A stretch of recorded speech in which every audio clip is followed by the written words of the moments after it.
뜨겁게 찬양 인도를 해주신 우리 그리심 찬양단께 감사의 말씀을 드립니다. 제가 주로 예배 때 뒤에 앉아 있잖아요. 뒤에 앉아 있다가 앞으로 오니까 여기는 S석입니다, 여러분. 찬양의 소리와 질과 또 찬양단에서 나오는 그 은혜의 열기가 너무너무 가깝게 느껴져서 여러분 이 자리 앞쪽에 좀 한번 꼭 앉아서 예배를 드려보시면 좋지 않을까, 앞자리로 좀 오셔서 예배드리면 좋지 않을까 생각을 해봅니다. 오늘 말씀은 잠언이죠. 잠언은 솔로몬의 잠언이죠. 잠언은 모두 31장까지 되어 있는데 그 31장 중에는 몇몇 그 저자가 누구인지 알 수 없는 잠언들도 좀 속해 있습니다. 그렇지만 대부분 1장부터 29장까지는 대부분 솔로몬의 지은 잠언입니다. 그리고 마지막 오늘 보는 30장, 31장은 저자가 다른데 이름이 나와 있어요. 오늘 30장은 아굴이고 31장 마지막 장은 르무엘 왕입니다. 31절 1장 보면 르무엘 왕이 어머니에게서 받은 것을 받은 권면의 말을 이렇게 책에 기록한 것이 31장이죠. 오늘 잠언의 이 30장 말씀은 아굴의 기도가 들어져 있는 말씀입니다. 모두 30장은 1절부터 우리가 9절까지만 읽었지만 모두 33절이라는 긴 절로 되어 있어요. 1절에서 6절까지는 인간의 한계와 하나님의 말씀을 이렇게 대조해서 보여주고 7절에서 9절은 가장 중요한 아굴의 기도가 나오고 10절에서 19절은 인간의 교만과 사람으로 이해할 수 없는 것들에 대한 이야기들이 나옵니다.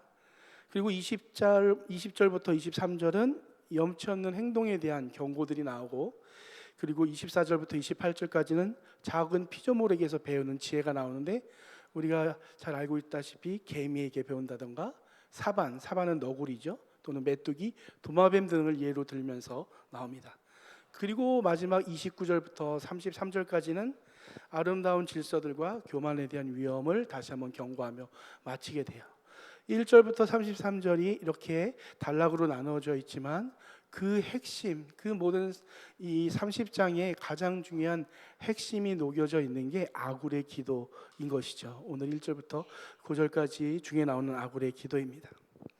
30장의 문장을 1절부터 33절까지의 말씀을 정리하고 요약한다면 이렇게 얘기할 수 있어요. 나는 작고 부족한 존재임을 인정하고, 먼저 인정합니다. 그리고 하나님 말씀을 의지하며, 그리고 필요한 만큼의 삶에 자족하고 교만하지 않게 살아라. 이것이 33장까지의 요약된 메시지입니다. 그리고 그 중심에 흐르는 중심에 흐르는 것이 아굴의 기도이죠. 오늘 살펴볼 1절부터 9절까지도 나눠볼 수가 있는데 1절에는 아굴이 누군지에 대한 소개가 나오고 2절부터 6절까지는 아굴이 생각하는 자신에 대한 무지함에 대한 고백과 하나님의 말씀에 대한 완전함에 대해서 자신이 이야기하는 장면이 나옵니다. 7절부터 9절은 아까도 말씀드렸듯이 가장 중요한 아굴이 기도하는 장면이 7, 8, 9절에 나옵니다. 사랑하는 성도 여러분, 우리가 하나님의 은혜로 말미암아 신앙생활을 시작하고 예수 그리스도를 믿음으로 말미암아 신앙생활이 시작과 동시에 시작된 것이 있다면 그건 아마 기도가 아닐까 생각됩니다. 그만큼 기도는 신자에게 아주 가깝고도 중요한 신앙의 모습이겠죠. 성경은 그래서 많은 기도들을 우리에게 보여줍니다. 여러분, 많은 기도들 중에서 어떤 기도들을 특별히 기억하시나요? 야베스의 기도도 참 많이 우리가 기억하지요. 너무 많은 기도들이 있습니다. 예수님이 죽음의 도문을 가르쳐주는 기도도 있지만 바울의 기도도 있고 또 모세의 기도도 있고 많은 기도들이 있죠. 그렇지만 사실 오늘 본문에 보는 이 아굴의 기도는 그렇게 유명한 기도는 아닙니다. 그렇지만 다른 어떤 기도문과 못지않게 저는 이 아굴의 기도가 참 너무 귀하고 또 좋아합니다. 여러분, 기도의 수준 또는 신앙의 수준은 우리가 하나님을 아는 지식과 그 아는 지식과 믿음의 수준을 넘지 못합니다. 이게 무슨 얘기냐고 하면 우리가 기도하는 것과 신앙생활은 하나님에 대해서 아는 지식과 믿음만큼 신앙생활하게 돼 있고 아는 만큼 기도하게 돼 있다는 거예요. 아는 것만으로는 안 됩니다. 알고 믿는 것. 사실 안다는 것 자체는 믿는 게 포함되어 있죠. 제가 히브리에서 안다라는 뜻이 맛보한다라고 여러 번 말씀드렸잖아요. 그러니까 우리의 신앙은 하나님에 대해서 맛보아 안 만큼 기도할 수 있고 신앙생활을 할 수 있다는 것이죠. 오늘 본문 2절 3절은 아굴은 이렇게 말합니다. 나는 다른 사람에 비하면 짐승이라. 내게는 사람의 총명이 있지 아니하니라. 나는 지혜를 배우지 못하였고 또 거룩하신 자를 아는 지식이 없거니와. 지금 아굴은 자신의 무지함을 고백하고 있죠. 심지어 그는 다른 사람보다 스스로 부족하다고 말하고 자신을 짐승과 같다라고 얘기하고 있죠. 정말 아굴이 이렇게 무식한 사람이었을까요? 여러분 어떻게 생각하십니까? 대부분의 신학자들은 아굴을 당시에 현인 지혜자라고 이야기합니다. 1절에 나오는 이델과 우갈을 그의 문화의 제자들이라고 이야기하죠. 그럼 아굴은 왜 이렇게 자신의 무지함을 짐승과 같다고 얘기하며 지혜를 배우지 못했다고 이야기하는 걸까요? 물론 이 자신이 쓰는 이 글을 통해서 하나님의 자신의 무지함을 통해서 하나님의 지혜와 완전하심을 드러내고자 하는 의도가 있겠죠. 어떤 이렇게 글을 쓰는 의도가 있었을 겁니다. 그렇지만 의도만 가지고 그러진 않았을 거라고 저는 생각해요. 저는 그가 의도뿐 아니라 그가 진심으로 고백한 고백이 내용이라고 생각합니다. 아굴은 참으로 자신에 대해 무지하다고 고백합니다. 그럼 무엇이 아굴이 이렇게 현인인 아굴이 자신의 무지함을 고백할 수 없게 할까요? 4절을 한번 보겠습니다. 하늘에 올라갔다가 내려온 자가 누구인지, 바람을 그 장중에 모은 자가 누구인지, 물을 옷에 싼 자가 누구인지, 땅의 모든 끝을 정한 자가 누구인지, 그의 이름이 무엇인지, 그의 아들임이 무엇인지 너는 아느냐. 여러분, 이 모두 6가지 질문은 하나님에 대한 질문이죠. 모두 하나님에 대한 질문입니다. 하나님의 초월적이신 분, 하나님의 절대적인 다스림을 이야기하는 것이죠. 아굴이 자기가 기도한 것처럼 3절에서 지혜를 배우지 못했고 거룩하신 하나님 아는 지식이 없다라고 고백한 것처럼 하나님 앞에 서서 자신이 생각해 보니까 하나님에 대해서 자기가 알 수 없다는 사실들을 깨닫게 된 것이죠. 아굴이 앞에서 기도한 거룩한 자를 아는 지식이 없다게 되는 것이죠.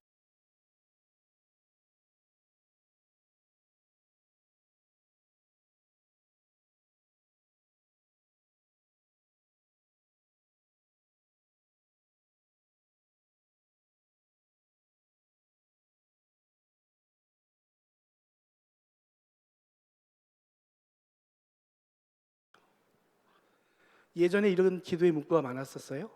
벌레 같고 티끌 같은. 여러분도 그런 기도의 문구를 들어보셨나요?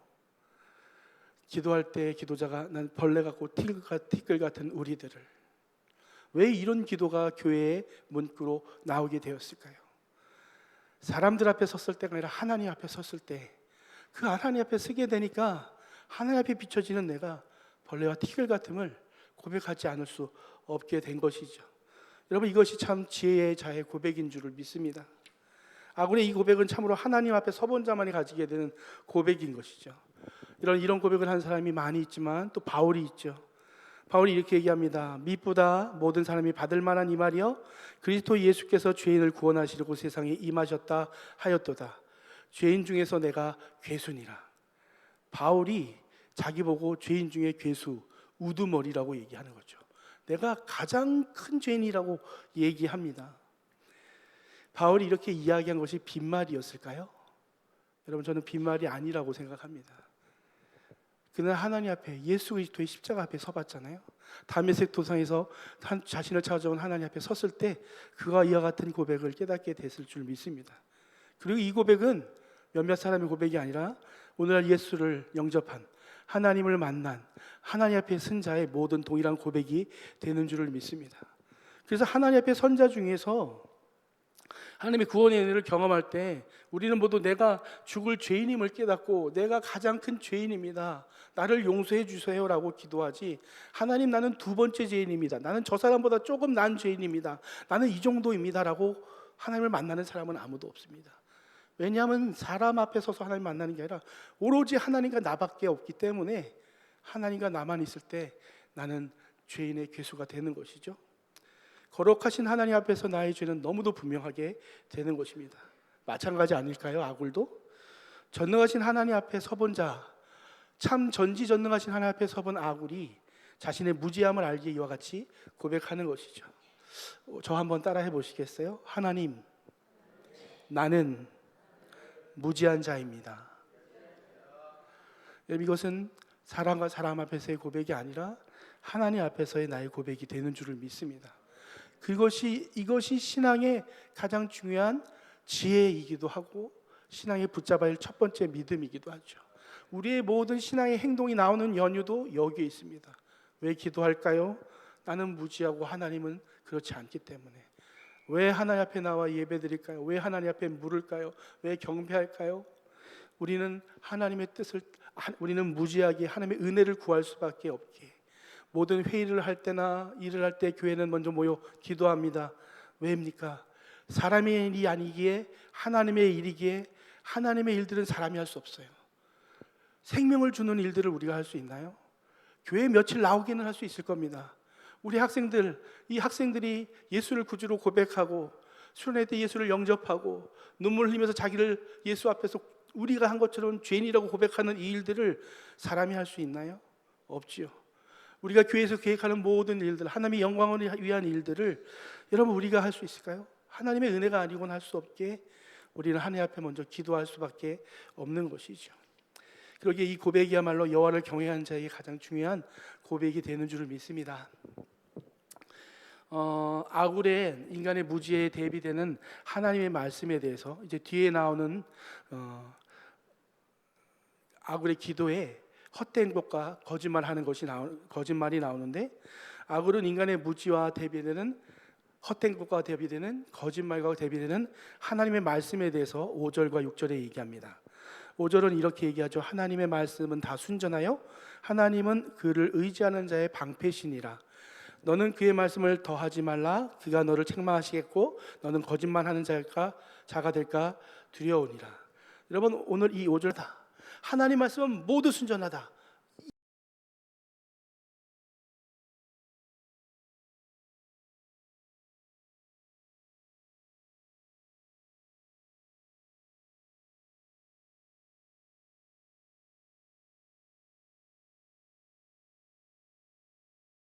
이것을 강조하고 있는 것이죠. 하나님 말씀은 모두 순전하다. 순전하다는 것은 재련하여 불순물을 제거하는 것을 말합니다. 그러니까 불순물을 빼어버리니까 순전하고 흠이 없고 오류가 없기 때문에 무언 하나님의 말씀이라는 것을 이야기하고 있는 것이죠.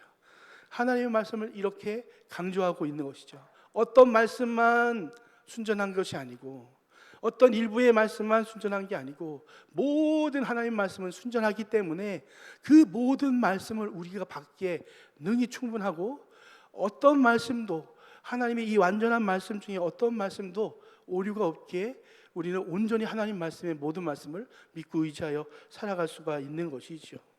여러분 살면서 왜 우리는 불안할까요? 오늘 우리가 살는 시대는 늘 불안합니다. 어떤 시대보다 더 불안합니다. 많이 발전하고 더 예전보다 많이 가지고 더 많은 것들을 우리가 소유하고 있지만 어떤 시대보다 불안한 시대가 아닌가 생각합니다. 왜 인생은 불안할까요? 태어날 때부터 불완전하기 때문이죠. 죄로 말미암아 범죄한 이후에 우리는 온전함을 잃어버렸기 때문이죠. 그래서 인생은 불안합니다. 그렇기 때문에 늘 불안한 것이죠. 수많은 생각들의 오류가 있습니다. 나는 정말로 봤다고 생각했는데 내가 잘못 본 경우가 있더라고요. 나는 정말로 들었다고 생각했는데 내가 잘못 들었던 경우가 있더라고요. 나는 정말 거기 안 갔다고 생각했는데 비디오에 내가 거기 간 모습들이 나타나기도 하더라고요. 내가 정말 확신하는 것들이 정말 100% 확신하는 것들로 가득 있지 않다는 것이죠. 오류들이 있다는 겁니다. 수많은 그릇된 선택들을 하죠. 왜 우리는 그릇된 선택을 할까요? 우리가 불완전한 존재이기 때문입니다. 때로는 작은 잘못 하나가 아주 큰 문제를 일으키기도 하죠. 그래서 우리는 늘 노심초사 불안해합니다. 자녀를 볼 때도 불안해합니다. 세상도 불안하고 자녀도 불안하고 자녀를 사랑하지만 부모인 나도 불안하기 때문이죠. 그러나 하나님 말씀은 어떻습니까? 오늘 모든 말씀이 순전하다라고 이야기해 주고 계십니다. 그러기에 능히 우리의 방패가 되어 주시는 것이죠. 그러기에 하나님의 말씀에 무엇을 더하면 안 된다고 얘기하는 겁니다. 약간만 더하면 될까요? 얼만큼만 더하지 않으면 될까요가 아니에요. 얼만큼이든 더하는 순간 더 이상 순전한 것이 아니게 되는 거예요. 하나님 말씀을 얘기하지만 하나님이 말씀이 아닌 거짓이 되어버리는 것이죠. 이 말씀은 먼저 말씀을 증거하는 저에게 가장 큰 도전과 두려운 말씀이 됩니다. 그렇지만 여러분에게도 마찬가지입니다. 왜냐하면 우리는 굉장히 간사해서 하나님의 말씀을 받고도 스스로 자꾸 한 스푼만 첨가하고 싶을 때가 있어요. 그런데 그렇지만 하면서 하나님의 말씀이 성령으로 내게 뭐라고 말씀하시는지 알지만 그렇게 순종하기가 너무너무 싫어서, 그렇게 하기가 너무너무 싫어서, 용서하기가 싫어서, 참기가 싫어서, 손해보기가 싫어서 하나님의 말씀이 너무 분명한데도 불구하고 우리는 한 스푼씩 살짝 섞을 때가 있다는 것이죠. 그러면 그 하나님의 말씀은 하나님의 말씀일까요? 더 이상 하나님의 말씀이 아니죠. 더 이상 그 말씀은 우리에게 방패가 되지 못합니다. 하나님의 말씀을 의지할 수 없게 되는 것이죠. 6절이 말하는 바처럼 하나님 앞에 책망받게 된다는 것이죠. 하나님을 믿는다고 말하는 우리의 말도 거짓말이 됩니다. 언제요? 하나님의 말씀에 내가 무언가를 더할 때, 받은 말씀에 내가 그들을 순종하지 아니하고 내가 무엇을 더해서 무엇을 빼서 내가 하나님 앞에서 순종이라고 말하면서 할 때, 그것이 거짓말이다라고 하나님이 말씀하신다는 것이죠. 야곱은 아굴은 하나님 앞에 선자로서 자기의 무지함을 깨닫고 오직 하나님 그분의 말씀만이 자기의 의지할 바임을 아는 자였다는 것이죠. 그런 그가 오늘 어떻게 기도하는지 한번 들어보겠습니다. 중요하니까 7절부터 8절은 다시 한번 같이 한번 읽어볼까요? 7절부터 8절 같이 읽어보겠습니다. 시작. 내가 두 가지를 주께 구하였사오니 내가 죽기 전에 내게 거절하지 마옵소서. 곧 헛된 것과 거짓말을 내게서 멀리 하옵소서며 나를 가난하게도 마옵시고 부하게도 마옵시고 오직 필요한 양식으로 나를 먹이시옵소서. 네, 여기까지만 보겠습니다. 아굴이 평생의 기도 두 가지만 거절하지 말아달라고 하는 기도의 제목인데, 첫 번째는 헛된 것과 거짓말을 내게서 멀리 해달라고 기도합니다. 이것은 앞의 말씀과 연결되죠. 아까 말씀드렸던 것처럼 앞에 순전한 하나님의 말씀과 무언 하나님 말씀과 반대되고 대조되는 모습이 바로 이 헛된 것과 거짓말이죠. 순전한 말씀을 의지하는 진실한 태도, 순전한 말씀을 의지하는 자가 진실한 태도라면 그 반대의 개념이 헛된 것과 거짓말을 하는 것이라고 이야기하는 것이죠. 지금 멀리하여 달라고 하나님 앞에 기도하죠. 헛된 것과 거짓말을 멀리한다는 것은 옮기다 제거하다는 말인데, 그 어떤 말이냐면 하게 해달라는 말입니다. 이게 사역 동사라고 하는데 내가 하는 게 아니라 하나님 하게 해달라고, 나는 그렇게 할 능력이 없으니 하나님이 하게 해주십시오라고 강권하여 하나님의 주권에 의지해서 기도하는 거예요. 하나님, 헛된 것과 거짓말이 내게 가깝습니다. 하나님, 이것이 내게 가까이 않도록 멀리 하게 해주십시오라고 기도하고 있는 것이죠. 여러분, 그렇다면 헛된 것과 거짓된 것을 멀리 하게 해달라는 것의 반대는 뭘까요? 멀리 하게 해달라는 것은 바로 하나님의 말씀, 순전한 하나님 말씀이 떠나지 말게 해달라는 이 똑같은 또 다른 의미가 될 것입니다. 그러니까 지금 여기서 아굴이 헛된 것과 거짓말을 내게서 멀리 해달라고 간구하는 기도의 이유는 하나님의 말씀이 자기와 늘 함께하기를 원하는 원함이 있었기 때문이죠. 하나님 말씀을 잃어버리고자 하지 않는 그 간절한 마음이 있었던 것이죠. 살면서 하나님의 말씀을 잊어버리고 거짓말과 헛된 것에 빠져 살지 않기를, 오직 하나님 말씀이 나와 가까이 있기를 간절히 원하는 마음이 있었다는 것이죠. 아굴은 이와 같이 하나님 말씀을 사모했습니다. 잃어버리지 않기를 간절히 원했죠. 평생의 기도 제목이 딱 두 가지인데 첫 번째가 이거였어요. 자, 그러면 두 번째 기도 제목은 뭐였을까요? 아굴은 이렇게 기도합니다. 두 번째, 자신을 가난하게도 말고 부하게도 말고 오직 필요한 양식으로 나귀를 먹이소서라고 간구합니다. 이 얘기는 적당히 그냥 중상층 정도로 살게 해주시면 좋겠습니다라는 얘기가 아닙니다. 왜 이렇게 기도했는지가 그 뒤에 9절에 이유가 나옵니다. 혹 내가 배불러서 하나님을 모른다 여호와가 누구냐 할까 하오며, 그래서 부하지 않게 해달라고 기도한 것이죠. 내가 배부르고 부해서 하나님 모른다고 할까봐, 하나님 잊어버릴까봐, 하나님이 누구냐고 할까봐. 혹 내가 가난하여 도둑질하여 내 하나님의 이름을 욕되게 할까 두려움이니라. 가난하지도 말게 해달라는 이유도 가난이 싫어서가 아니라, 가난이 지긋지긋해서가 아니라, 가난 때문에 하나님의 이름을 망령되이 일컬을까봐, 하나님이 나 때문에 모욕을 당할까봐 그가 하나님을 기도하고 있는 것이죠. 그러며 그는 두려워합니다라고 이야기하고 있습니다. 무엇을 두려워하는 걸까요?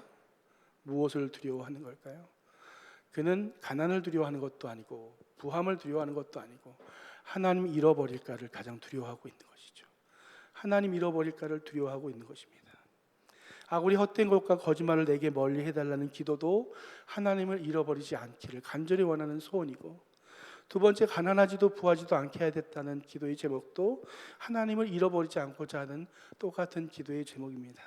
아굴의 평생의 기도의 두 개의 기도 제목인데 둘 다 하나님을 잃어버리지 않고자 하는 기도의 제목입니다.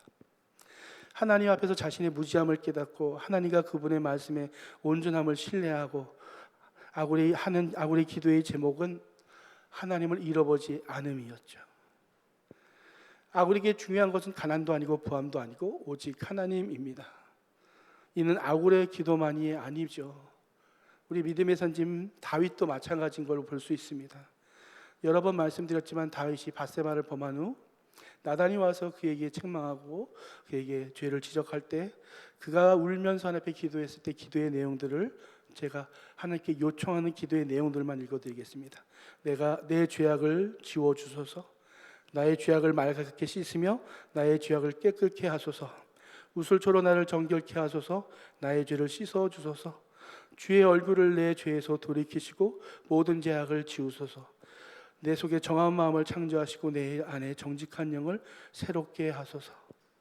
어디 하나도 하나님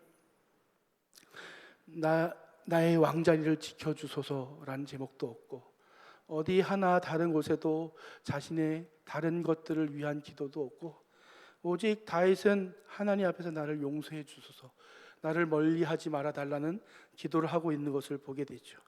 권력을 위함도 아니고 징계를 피함을 위함도 아니고 하나님을 잃어버리지 않기를 위한 정결함과 회복만을 구하는 것을 보게 됩니다. 바울은 이렇게 고백했습니다. 또한 모든 것을 해로 여김은 내 주 그리스도 예수를 아는 지식이 가장 고상하기 때문이라. 그를 위하여 모든 것을 잃어버리고 배설물로 여김은 그리스도를 얻고 그 안에서 발견되려 함이니. 여러분, 여기서 고상하다는 말은 고급지단 말이 아닙니다. 우리가 예수 아는 지식이 참 철학적이고 고급지다는 얘기가 아니라 고귀하다는 말입니다. 얼만큼 고귀하다고요? 바울이 가진 모든 것을 배설물처럼 여길 정도로, 비교가 안 될 정도로, 얼마나 고귀하면 자신이 가진 얼마나 대단한 게 많아요. 로마의 시민권도 있죠. 그의 집안은 가말리엘 문화입니다. 가말리엘 문화에서 교육을 받았죠. 대제사장의 명령을 받을 정도 권력에도 가까운 사람이에요. 근데 그 가진 모든 것을 배설물로 비교하고 예수를 아는 지식을 고귀하다고 말하면, 그럼 예수를 아는 지식이, 예수가 그렇게 귀하다고 말하며 그리스도를 얻고자 함이라고, 그리스도에서 발견되고자 함이라고 내가 버렸다고 말하는 것이죠. 사랑하는 성도 여러분, 우리에게 가장 큰 복이 무엇일까요? 그건 하나님이신 줄 믿습니다. 하나님이 우리의 하나님 아버지가 되어주심이 가장 큰 복인 줄 믿습니다. 주님이 우리의 인생을 찾아와 주셔서 주인 되어주심이 가장 큰 복인 줄 믿습니다. 우리의 지난날의 신앙생활을 돌이켜보면 가장 행복했을 때가 언제였나요? 삶이 평탄할 때, 정말 가장 부자였을 때? 아니었던 것 같아요. 저도 투석하기 전과 투석하기 이후의 삶의 변화가 크지만 가장 행복했을 때는 하나님이 내 안에 가득했을 때, 주님이 내 안에 가득했을 때, 그땐 우리의 모습을 돌이켜 보면 어떠셨나요? 하나님 잃어버리지 않고자 발버둥 치지 않으셨습니까? 밤이 새도록 기도하고 떠나갈 줄 몰랐고 눈물을 흘리며 기도하는데 하나님을 향한 감사의 제목이 끊어지지 않아 그렇게 기도했던 우리의 모습들을 보게 됩니다. 여러분, 무엇이 우리를 불안하지 않게 할까요? 무엇이 우리를 참으로 행복한 인생을 살게 할까요? 여러분, 그것은 있다고도 없어지는 것들, 세상의 것들이 아닌 줄을 믿습니다. 아굴은 참 지혜자입니다. 현인입니다. 그는 참 지혜가 무엇인지를 알았죠. 그러기에 하나님 앞에 설 수 있는 자였습니다. 그리고 그 하나님을 잊어버리지 않으려고 발버둥치며 평생의 기도의 제목으로 하나님을 잃어버리지 않음을 내게 되는 것을 보게 되죠.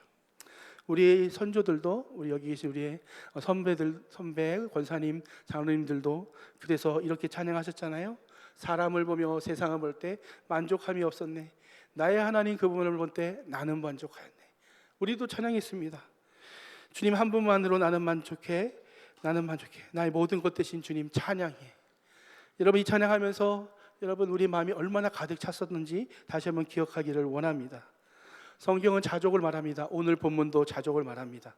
그러나 자족은 아무나 할 수 있는 게 아닙니다. 하나님을 소유한 자만이 할 수 있는 겁니다. 하나님으로 충만한 자가 자족할 수 있습니다. 하나님이면 족하기 때문인 것이죠. 오늘 우리가 간구할 기도 제목이 많이 있습니다. 하나님께서 모든 것을 감사함으로 아뢰라고 말씀하셨습니다. 그러나 오늘 아굴처럼 하나님께 고백하며 기도하면 먼저 어떨까 합니다. 하나님, 나는 하나님이 주신 복보다 하나님이 더 좋습니다. 하나님이면 족합니다. 나를 떠나지 말아 주시옵소서. 헛된 것과 거짓 것들을 내게서 멀리 해 주십시오. 나를 지켜서 주님 곁에 붙어 있게 해 주십시오. 나는 연약해서 가난이 무섭습니다. 부함이 부럽습니다. 그러나 가난하든지 부하든지 하나님 잃어버리지 않게 도와주시옵소서. 이렇게 기도하는 오늘 하루 되기를 간절히 소망합니다. 우리 이 시간에 같이 기도하고 찬양하고 기도할 텐데 우리